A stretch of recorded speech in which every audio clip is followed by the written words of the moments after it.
আজ বাড়িতে দারুণ আইটেম বানিয়েছিলাম। তো দেখে নো এত সুন্দর হয়েছে নরম নরম সবজিটি। তো দেখে নো কী সবজি বানালাম আজকে বাড়িতে। তো হরে কৃষ্ণ বন্ধুরা, তোমরা সবাই কেমন এসো? আশা করি সবাই ভীষণ ভালো রয়েছে। তো বন্ধুরা, সকাল থেকে ব্লগটা স্টার্ট করলাম। তাই যে দেখুন, আজ বানাবো ময়দার ধোকার সবজি। তো ময়দা এখানে আধা কেজি একটু কম নিয়ে নিচ্ছি আমি। তো ময়দাগুলো ভালোভাবে আটার মতো মেখে নিতে হবে।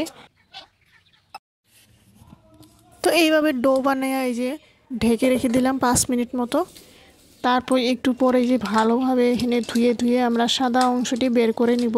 তো 2-3 মিনিট ধুইতে ধুইতে এই যে দেখুন নরম অংশটি বের করে নিব, সাদা সাদাটি এটা ধুয়ে ফেলে দিব।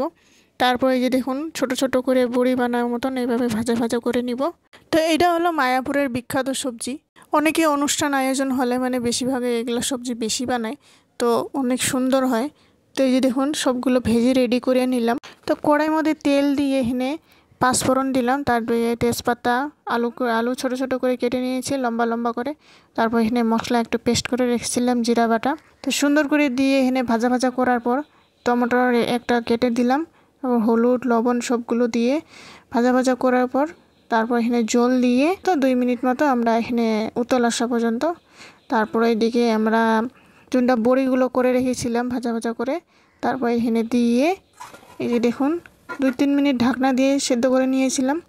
তারপর এখানে আমি একটু গরম মশলা বেটে রেখেছিলাম, গরম মশলাগুলো দিয়ে সুন্দর করে এই যে দেখুন কত সুন্দর নরম হয়েছে সবজিটি। তো সবজিটি মিলে যাওয়ার জন্য একটু সামান্য একটু চিনি দিয়ে দিলাম। তারপর এখানে সবজিটি আমরা নামাই নেব। এই যে দেখুন কি সুন্দর হয়েছে বড়িগুলো নরম নরম।